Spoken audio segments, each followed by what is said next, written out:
दोस्तों, एक अमीर कबीर आदमी एक शहर में रहता था जिसका एक ही बेटा था। उसने अपने बेटे की शादी करवाई और कुछ ही दिनों के बाद वो शख्स बीमार पड़ गया। इतना बीमार हुआ कि उसको अपने बिस्तर से लगना पड़ गया और बहू अपने ससुर से बहुत ही तंग आकर अपने शोहर को कहने लगी कि तुम्हारा बाप अब हमारे साथ नहीं रह सकता, मैं इसकी कितनी खिदमत करूं। ये अब बीमार है, ऐसा ना हो कि ये हमें भी बीमार कर दे। इससे अच्छा है कि तुम हमारे पुराने घर में इसको छोड़ आओ, वहां पर तुम इसको एक नौकर दे दो जो इसका ख्याल भी करेगा और खाना पीना भी इसको बनाकर दे देगा। बेटे को थोड़ी सी गैरत लगी पर आखिरकार वो बीवी के कहने पर राजी हो गया और ये तय कर लिया कि अब बाप को वो पुराने घर में छोड़ के आ जाएगा। वो अपनी बीवी के कहने पर अपने ही बाप को पुराने घर में छोड़कर चला आया। उसको काफी सारे दिन गुजर गए लेकिन उसने अपने बाप की कोई खैरियत दरियाफ्त ही नहीं की। कुछ अरसे के बाद उसने कुछ फ्रूट और जरूरी सामान लिया और अपने बाप की खैर आफियत जानने के लिए अपने पुराने घर में आ गया, जहां पर उसके बाप ने उसको देखकर बहुत ही खुशी और मुसर्रत का इजहार किया, क्योंकि वो अपने बेटे को इतने दिनों तक देख नहीं पाया था, जबकि उसका बाप चारपाई से उठ भी नहीं सकता था। इसलिए उसने अपने बेटे को वहां पर कहा कि बेटा, मैं आपको एक नसीहत करना चाहता हूँ। बेटे ने कहा कि जी अब्बू, फरमाइए। उसने कहा कि बेटा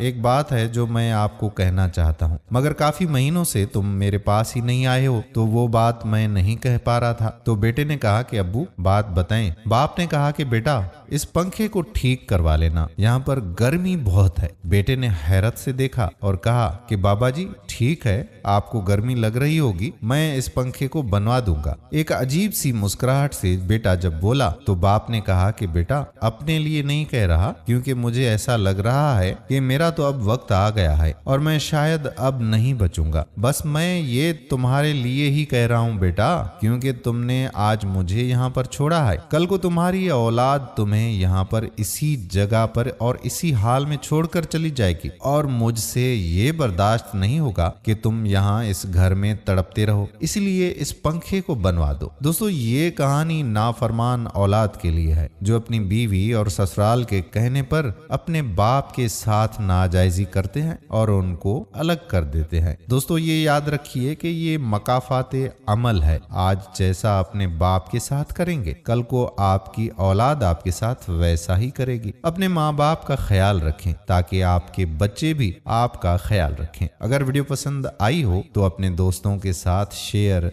जरूर कीजिए। आने वाली वीडियो तक आपका अपना मेजबान कादिर बख्श कल्होड़ो आपसे इजाजत चाहता है। अल्लाह हाफिज।